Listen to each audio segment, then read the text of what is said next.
Have you ever woken up from a really weird dream, grabbed a dream dictionary, and the explanation just felt totally off? Like it made sense on paper, but it didn't click inside? Well, today we're talking about a completely different way to understand our dreams. One that says the real expert isn't some book, it's your own body. So let's just ask it right out of the gate. Do those books actually work? You know, you dream of a snake, and the book says it means transformation or hidden enemies. It's a neat, tidy answer. But does it ever really hit you with a jolt of recognition? Or does it just feel like someone else's idea about your dream? And that right there is the fundamental problem. Dream dictionaries turn your dream into an intellectual puzzle. They give you an answer to think about. But what they totally skip over is the feeling, the unique vibe of your dream. They bypass the one thing that makes it yours. Now, this isn't just a new idea. This is a problem that the psychologist Eugene Gendlin was all over. He believed that this one-size-fits-all approach was basically useless. For him, any interpretation is just a guess, unless it creates a real, physical reaction in the person who had the dream. I love this quote because it's all about that pop. He's saying, look, a dream's meaning isn't a fact you can look up in an encyclopedia. It's an insight that has to arrive in your body. It has to land physically. Your mind might go, oh, that's interesting, but your body has to go, oh, yes. So, if we throw out the dictionary, what do we use instead? Well, this is Gendlin's brilliant contribution. He called it the felt sense. And this is where we learn to stop thinking so hard and start listening to a much deeper, more holistic kind of intelligence. You know this feeling. It's that vague, fuzzy sensation you get in your chest or your stomach when you're thinking about a person or a tricky situation. It's not quite an emotion like just sad or angry. It's the whole package, the entire complex, fuzzy, all about that thingness of it all. And Gendlin said that is where the answers live. And this is the moment we're looking for, the felt shift. It's unmistakable when it happens. It's a physical release of tension, a sudden deep breath you didn't know you were holding, a subtle relaxing in your shoulders. It's your body's way of saying, yep, that's the one, that's the truth. It's an aha moment you feel from your head to your toes.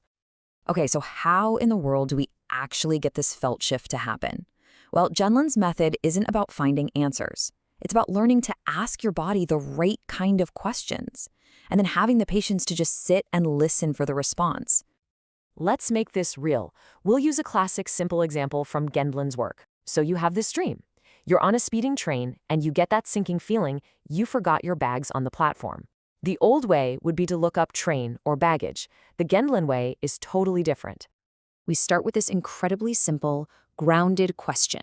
We don't ask what a train symbolizes. We ask, what is a train? What is it for? What does it do in real life? We do the same thing for the baggage. And look what happens. A train, well, it takes you somewhere, but you're not staring. It's a journey you don't control. And baggage, that's your stuff. Your clothes, your tools, the things you use to present your proper appearance to the world. See how we're building the meaning from its function? No magic, just reality. And here it is. This is the magic step. You take those functional meanings and you weave them into a single question. And you don't ask your brain. You ask your body. You sit quietly with that sentence. I'm moving in a way I can't control, and I've left my proper appearance behind. And you just wait. Does anything in your life light up? Do you feel that little physical signal? That's what you're listening for. Okay, but getting that aha moment is really just the beginning. For Gendlin, this was the whole point. Dream work wasn't just about understanding yourself better. It was about growth. It was about finding the next step forward. So think of it in two stages. Stage one is knowing. It's when you say, oh, the lost baggage dream, that's totally about my new job where I feel like an imposter. That's great, it's validation. But stage two is where the real juice is. It's when the dream gives you something new, a fresh step you can actually take in your life. It's a felt growth step. Now, get ready for a twist. Gendlin discovered something really wild. He found that this new direction for growth, this next step, is almost always hiding in the part of the dream we hate the most. It's in the monster, the villain, the thing that's chasing us. So here's the process. It's brave work. First, you pinpoint the bad guy in the dream. Then you ask, what's their energy? What quality do they have? Is it aggression, selfishness, chaos? And then you do something radical. You invite your body to feel what just a tiny little bit of that quality is like. You're not trying to become the monster. You're just trying to integrate a piece of its power that you've been missing. A perfect example of this is a dream Gendlin worked with about a tiger. The dreamer is walking with his father, which feels like an old familiar drag. But next to him is this beautiful, powerful tiger. The dreamer is scared of it. The growth direction isn't to run from the tiger, but to embody its strong, alive toughness.